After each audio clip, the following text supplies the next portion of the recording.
GB News Express. Mga baretang may init, madadagog na sa Morning Hirit. GB News Express. Mga baretang tinipon sa DCGB News Center. Ini ang mga baretang totoo, sigurado, asin garantisado. Ngunyan, puya ang sa indong tagapagbareta. Headlines mga tugang kan mga bareta. Search and rescue operation sa 4 na pasahero kan buminagsak na Cessna plane 340A sa taas na porsyon kan barangay Kirangay sa Kamalig Albay. Call off ng una. Hababang supply kausa kan paglangkaw kan presyonin sira sa Legazpi City Public Market. Philippine Drug Enforcement Agency padagos ang operasyon kontra sa mga individual na imbelto sa ilegal na droga. Sa lado nasyonal, dagdag bawas sa presyo kan produktong petrolyo efektibo ngunya na aldao Pebrero 21, 2023. Pagsumiter nin COC para sa barangay asin SK elections itatalaan sa Hulyo sigon sa Commission on Election. Resolution of both houses nangangapudan para sa Chacha aprobado na kan House of Representatives. Sa ibang nasyon, Turkey asin Syria sa giraray na hinugyog nin magnitude na 6.4 na linog. Business news, diesel naglangkaw nin piso. Sobra sa piso kada litro, mantang 90 sentimos man ang aumento sa gasolina.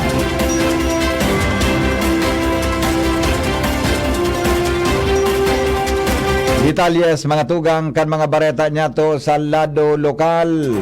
Call off na muna ang search and rescue operation sa nawawarang 4 na pasahero kan buminagsak na Cessna 340A sa taas na porsyon kan barangay Kilangay, Kamalig Albay. 350 metros ang distansya hali sa crater kan Bulkan Mayon.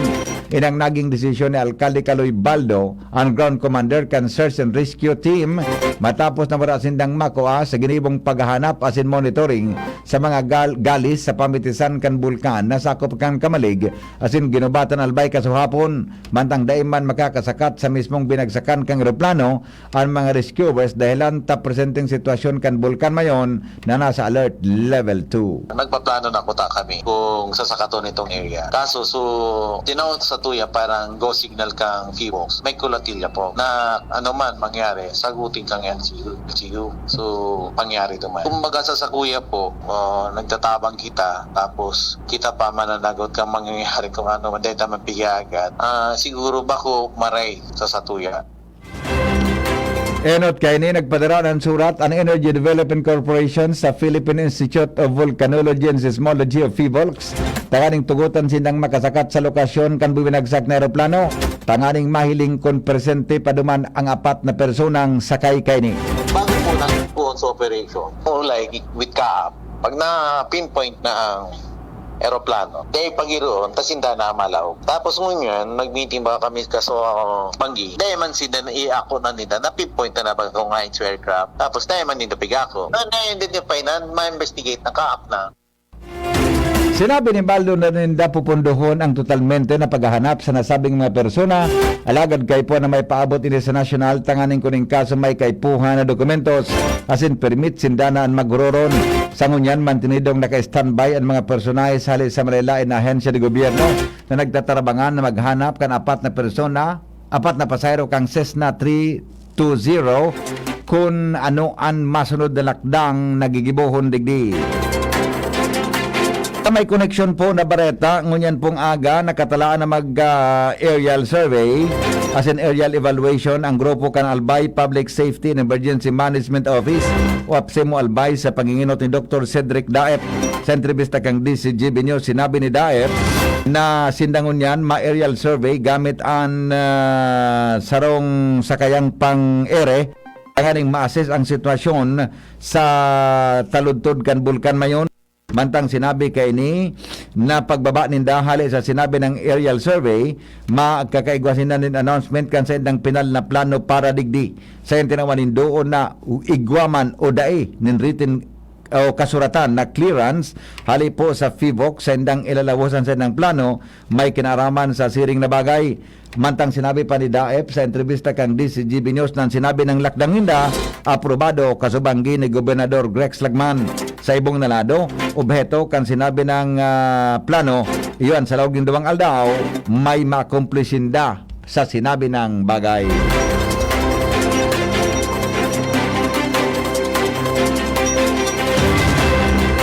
Report, mga tugang, hali po dyan sa luwas. Mga kandidato sa barangay elections nagpupuo ng magparamdam.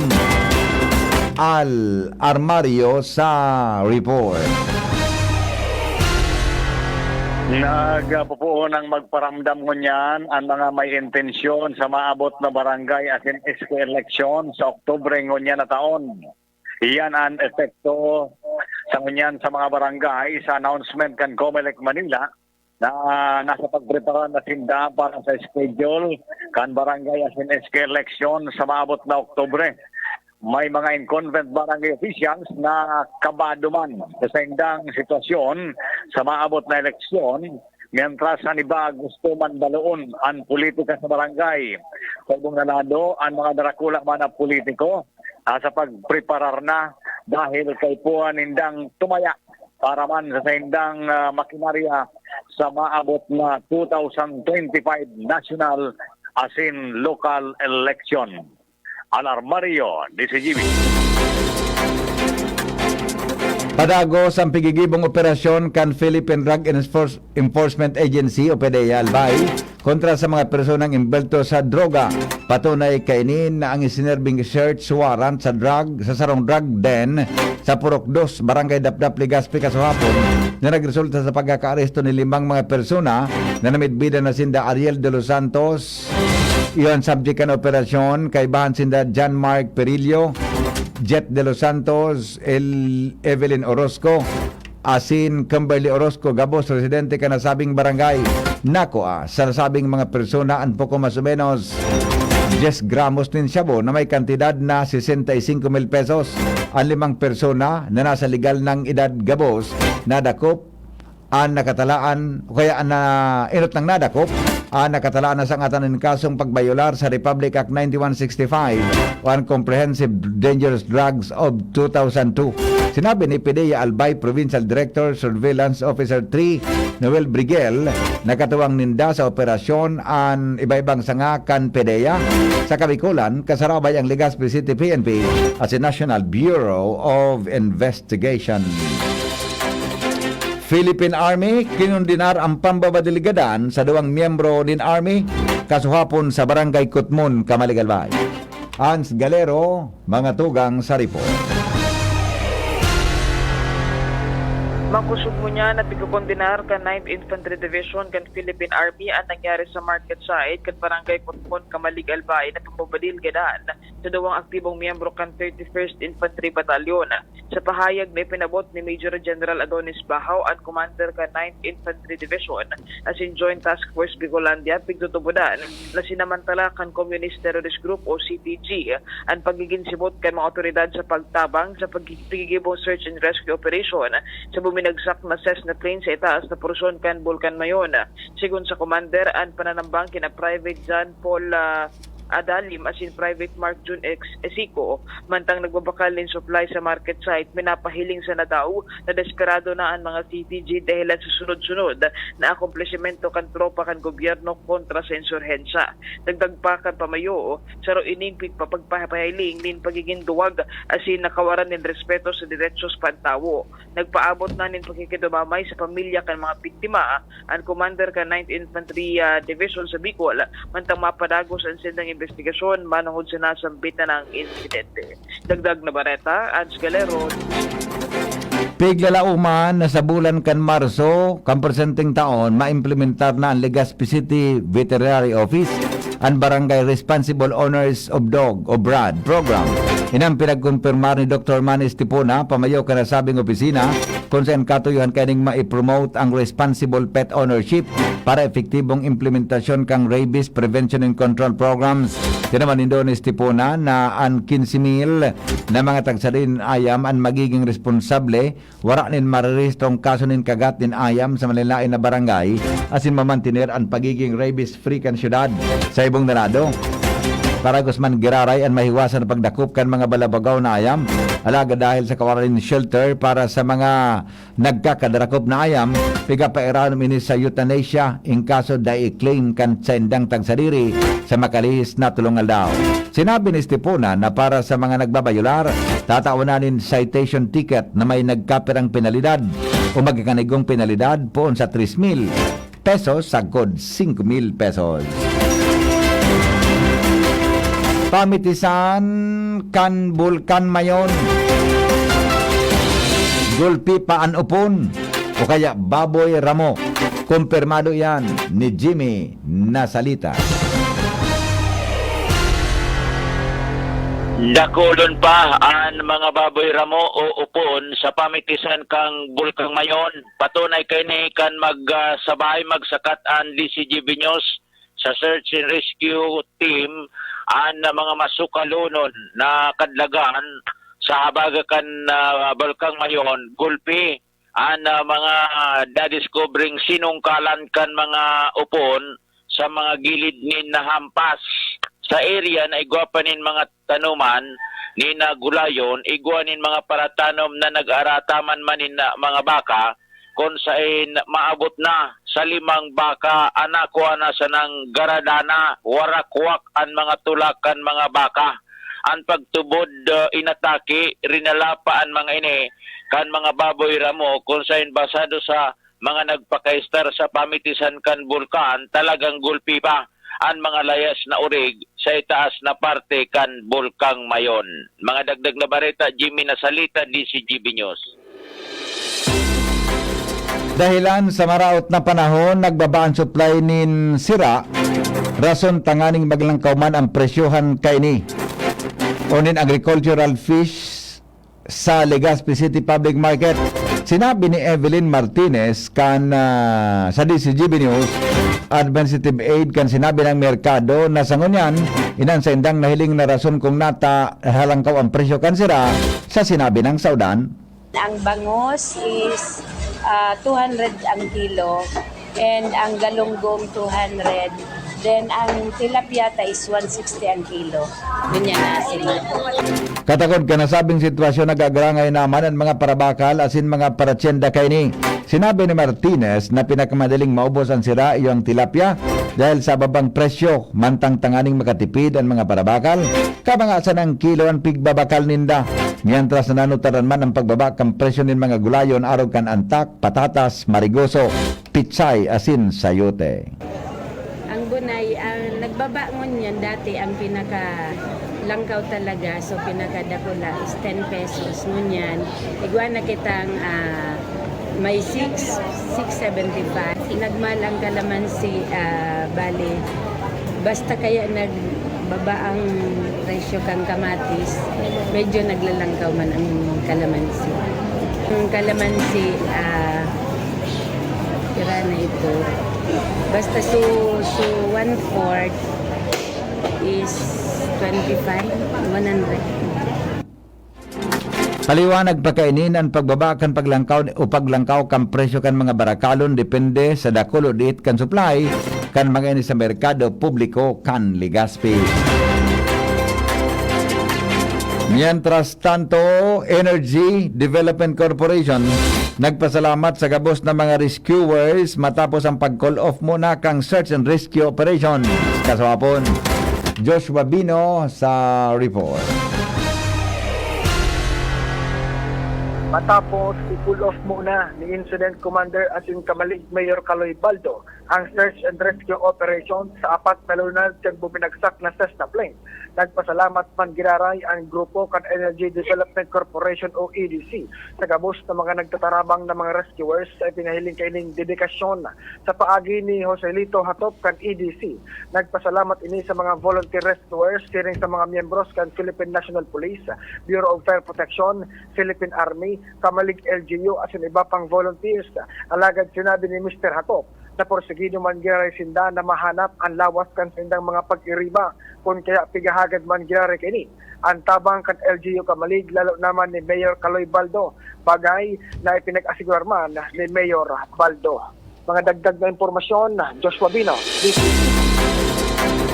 pag sumiter nin COC o Certificate of Candidacy para sa barangay as in SK elections, itinalaan na po sa Hunyo sigon sa Commission on Elections.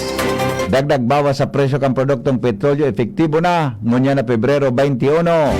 Resolution of both houses na nangapudan para sa Chacha aprobado na kan House Committee level. Oras mga tugang sa Pilipinas, alas 6:22. Padagos kita sa mga bareta, serbisyo po sa Ziga Memorial District Hospital sa Tabaco City. Padagos daw na nagrarahay. Report kay Joe Marbier.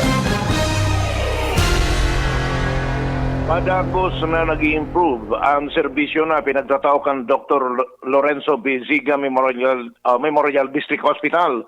Ini ang base sa monitoring na pinagigibuman kan Office of the Mayor kan Tabaco City. Sinabi ni Mayor Crisalagman Luistro na sa mga report na nakukuha niya hali sa publiko na naghagad ng serbisyo sa naunambitan na hospital, nagluluwas na improve na ini kumparado kan mga nakalihis na mga taon. Sa iyang sinabi na igwa pa nga ni mga report na nakabot sa saya na alas 10 ang banggi may mga pasyente nagpapasiring sa hospital, igwa na mismong doktor na naghahalat asin doktor mismo ang minaasikaso sa mga ini kumparado kan mga nakalihis na panahon na mga nurse na ang minaasikaso. Kinumpirmar man kan alkalde na igwa naman na sa diring radiologist ang Ziga Memorial District Hospital. Katakot yung bagay na ini lang po na alkalde na dapat na tawan lang nin ditong panahon at kan publiko tangani na mahiling ang totalmenteng pag-improve pag-uswag kan serbisyo kang nasabing hospital. Yan ang report, Joe Marbian, DCG. Nagpakapagrehistro po ang Department of Health in bagong kaso ng COVID-19 po Pebrero 13 sagkod 19. Ang average na numero kan kaso kada aldaw nakalihis na simana nasa 128. Mas sa baba ini ng 19% kumpara sa kaso kan Pebrero 6 sagkod Pebrero 12. Sa mga bagong kaso tulos na sa mga ini ang nasa seryoso asin critical na kamatayan. Apat man na COVID-19 sa 185% ang nagadaan sa nakalihis na semana. Ipinagmalaki mga tugang kan Commission on Elections o COMELEC sa Senado na haros 100% na sindang preparado para sa gigibuh na barangay asin sangguniang kabataan elections sa Oktubre 30. Sa pagdangog kan Senate Committee on Electoral Reform, sinabi ni COMELEC Chairman George Garcia na nasa 86.57% na ang imprentang balota para sa regular voters, mantang 90.62% na ang para sa SK. Target man na matapos ang pag-imprenta ng mga balota bago ang katapusan kan Pebrero. Dahilan taday na tatawaran ng dagdag na budget para sa election na isinibog sa Oktubre. Gagamiton kan COMELEC ang sa indang savings sa siniba pang pundo para digdi. Babaloon manindang maghagad din dugang na pundo sa Kongreso, pero ini depende sa resulta kang 1.6 million na nagparehistro pon kan Disyembre 2022 sagkod Enero 2023 na iyo ang nababasihan kan kay puanindang pundo para dagdagan ini o dai ang mga polling precincts. Nasa 8.44 billion pesos ang budget para sa eleksyon kung nalawos kuta kanakaaging Disyembre, pero dahil na ini dinugangan pa kang Kongreso para sa eleksyon sa Oktubre.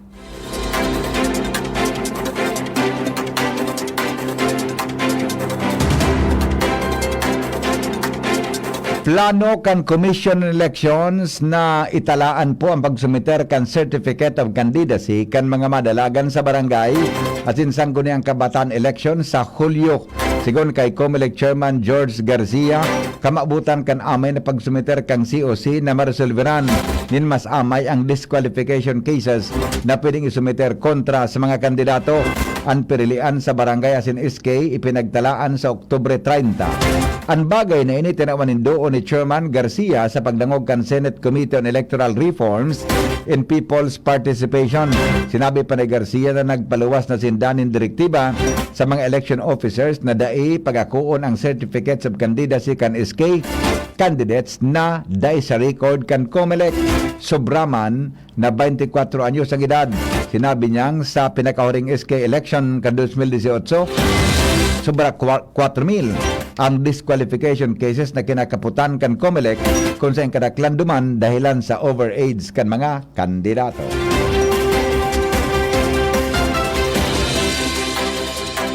Inaprobaran kan House Committee on Constitutional Amendments and Committee Report manungod sa resolusyon o both houses na nagsusulong sa Constitutional Convention o CONCON para gibuhon na charter change sa Uchacha. 17 ang nagboto na pabor ligdi na kinabibilangan ni Representative Jill Bongalon, Representative Rida Robes, Deputy Speaker Aurelio Gonzales, Representative Lawrence Defensor, Representative Elpidio Barsaga, Deputy Speaker Christine Singson Mehan, Representative Franz Pumaren, Representative Alfred De Los Santos, Representative Divina Grace Yu, Representative Janet Garin, Representative Josephine Lacson Noel, Representative Jam Boronda, Representative Roberto Puno, Representative J.C. Abalos, Representative Bong Teves, Representative Marivic Co. Pilar, as in Representative Margarita Nograles.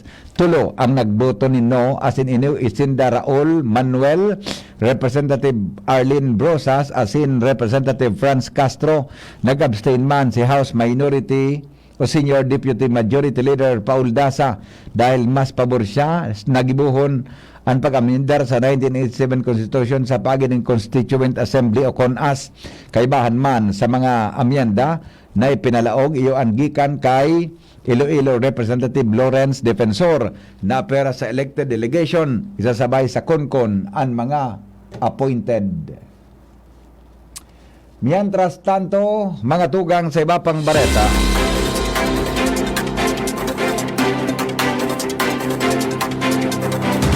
gigibuhon na kan Senate Blue Ribbon Committee ngunya na Aldao, Pebrero 21 ang investigasyon sa kaso kan pigasabing human smuggling gamit ang private plane sa Ninoy Aquino International Airport. Kaibahan man sa mga committee na mag-investigar sa pigasabing smuggling issue kan foreign national, paluwas ni Nasyon ang Committee on Public Order and Dangerous Drugs as in Public Services.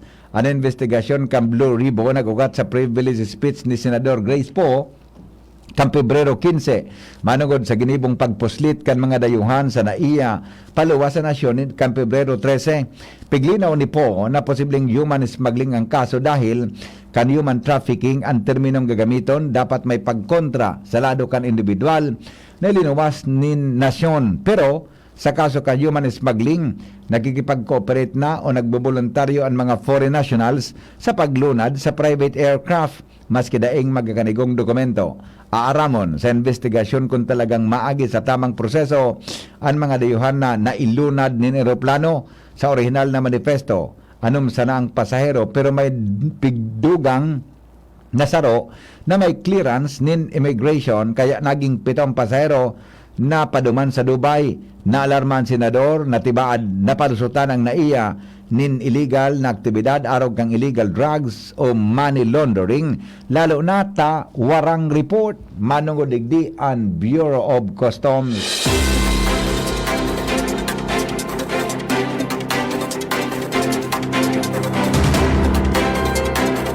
Gustong i-mantener sa Pebrero o sagkod sa Pebrero 24, matiner sa Turkey ang contingent team na ipinadara kan Pilipinas kaya piglaoman na bago ang March 1 makabalik na sinda sa nasyon. Sinabi ni Office of the Civil Defense Assistant Secretary at si National Disaster Risk Reduction Management Council spokesman Rafi Alejandro sa briefing kang laging handa. Sigon kay Alejandro na nakatabang ang Philippine contingent team sa pag-assess kan 38 edifisyo sa Turkey kung saan nasa 4 na luwas ang sa indang na-retrieve o 4 na lawas ang sa indang na-retrieve. Sinabi ni Alejandro na sangunyan na wala pang planong mag-extend ang rescue team kang nasyon na naka-standby sa nasinda asin nagahalat ni abiso gikan sa lokal na gobyerno kung makondukta pa sinanin operasyon sa ibang lugar kan Turkey.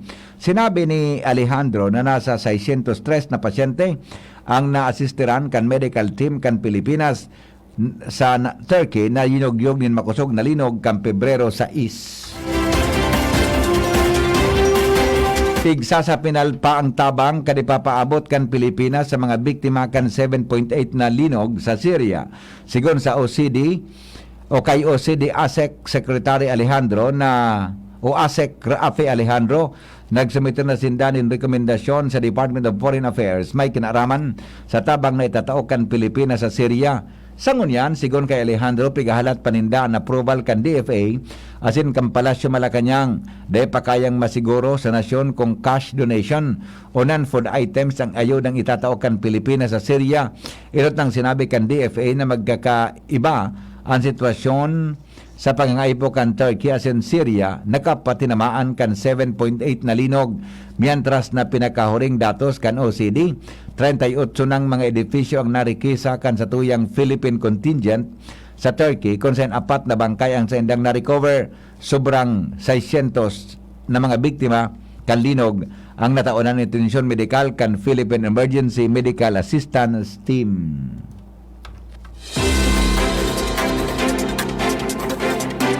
Daipang nahiling na rason ang Philippine National Police o si Philippine National Police Chief Police General Rodolfo Azorin Jr. para magpotob nin gun ban sa Apari, Cagayan. Katakod ini kan insidente nin pananambang na ikinagadan kan Vice Alcalde asin 5 pakaining pagiriba. Magigiramdoman na inot ng sinabi ni Azorin ang planong pagpapautob ng suspension sa permit to carry firearms outside the residence sa nagkapit ang parte kang probinsya kan Mindanao matapos ang pagbalo na pananambang kay Lanao del Sur Governor Mamintal Adyong Jr. kung sa'y nagadan ang 4 katao. Alagad, sigon kay PNP Public Information Officer Chief Police Colonel Rodrigo Maranan, ini ang sinabi kan hepe kan PNP. Alagad sa ngunyan, pigahalat paninda ang magiging rekomendasyon kan mga regional directors manungod digdi. Sa ngunyan, nagpapadagos pan sa indang hararam na investigasyon manungod sa nasabing krimen. Katakod kay nigwa naman ni naging direktiba si PNP Chief Azorin sa gabos na mga regional directors na pakusugon ang sa indang ipinapautob na preventive security measures sa sendang lugar. Apera digdi sinabi ni Maranan na base sa sendang initial na investigasyon na pag-araman sa records kan land transportation vehicle na unplate number na nakakabit sa getaway vehicle kan mga suspects naka-issue sa sarong lunadan na sangunyan nasa compound kan Nueva Vizcaya State University na pigasabing haloy ng raot asin dai pigagamit. Mga tugang, dahil pa po nakakabangon ang nasyon kan Turkey asin Syria sa sinapanindang magnitude 7.8 na linog. Kanakaaging simana sa giraray sindang niyog-yog nin 6.4 na linog sa Turkey-Syria border region. Pasado alauna kasabagong aga alas oras digdi sa Pilipinas. Sigon sa European Mediterranean Seismological Center ng aftershock sa Hayat Province sa Turkey, may rarom na 2 kilometros. Naging epicenter kay ini ang banwaan kan Defni asin makusog na namatian ini sa Antakya asin Adana. Magin sa Jordan, Israel asin Egypt namatian man ang pagyugyog kan daga. Wara man na i-report na nagadaan sa nasabing paglinog. Bagong paglinog. Pinundo na po kan gobyerno kan Turkey ang sendang rescue effort sa pera na sa duwang probinsya na matinding tinamaan kan makusog na linog na guminadanin buhay kan ribo-ribong na mamanuaan. Sigon kay Turkish Disaster Agency Chief Yunus Caesar na nakumpleto na ang search and rescue effort sa kadaklan sa mga probinsya. Alagad padagos pa man giraray ang rescue operation sa Kahramanmaraş asin Hatay provinces. Enot kay ni nasa kabilugan na 11 Turkish southern provinces ang naapektaran kan tremor kung saan ang epicentro kang linog 7.8 na magnitude tuminama sa Pasarsik district sa Kahramanmaraş, Turkey. Base sa pinakahuring report, puminakol po sa 44,377 na ang bilang kanagadan sa Turkey asin Syria dahil sa linog. Sa damage assessment, sinabi ni Turkey's Vice President Fuat Oktay na kanakalihis na simana uminabot sa 105,000 na edifisyo ang naristrong nagaba kinakaipuan gabaon o matinding na danyaran kan linog.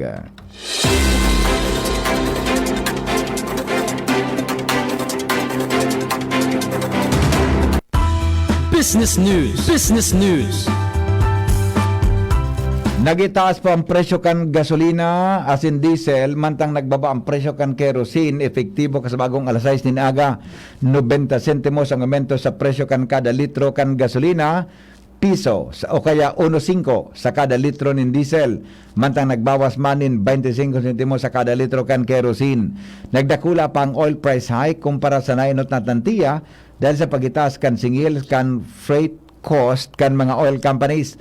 Inan sinabi ni Rodela Romero, Assistant Director kan Oil Industry Management Bureau. Sigon sa opisyal, kan nakaaging panahon nagbabaan freight cost kan pandemya o dahil sa pandemya, nagluwas ang demand pero ngunya naglangkaw ang demand dahil dakulman ang nangangaipo para sa tanker, barges akan oil.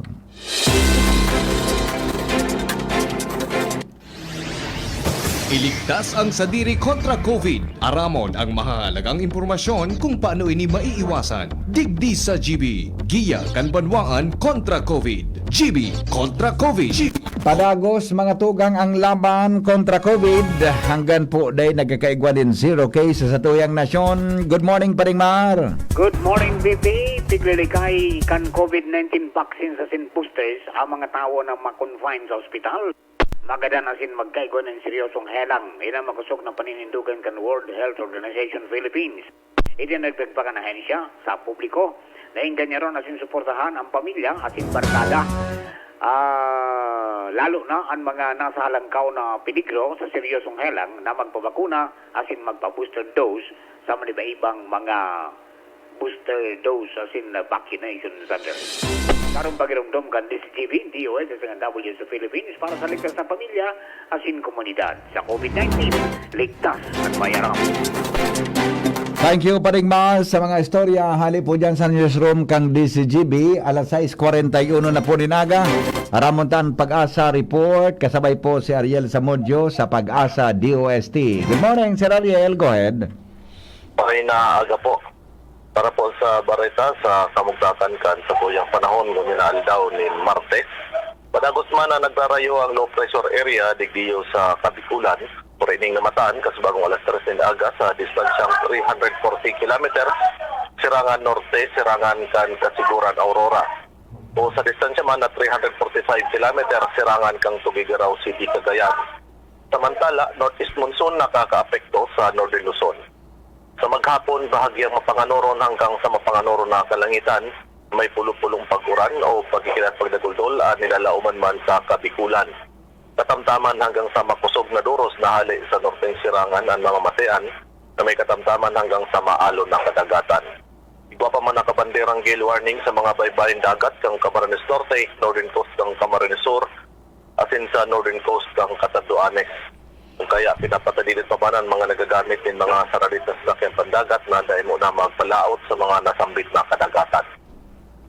Ang tinatay agwat ng temperatura ngayon na maghapon, 23 hanggang 31 antas kang Celsius. Ang saldang nagsirang alas 6:05 nin aga, masulnok pa siya na alas 5:52 nin hapon. Aliligis sa DOST Pag-asa, Ariel Zamudyo. Salamat po, Sir Ariel, sa report. Hali dyan sa Pag-asa DOST. Yan po ang kabilugan, mga tugang, kan mga darakulang bareta, ngunyan pong aldaw, digdi po sa DCGB. Sinurat po ni News Director Mar de la Cruz. Hali po dyan sa newsroom kan DCGB, katawang po si Angel Mostasa. Saringman mga tugang ang report kan Mega Force Patrol, hali po dyan sa Lawas. Ini po ang GB News Express. GB, garantisadong bareta. GB News Express.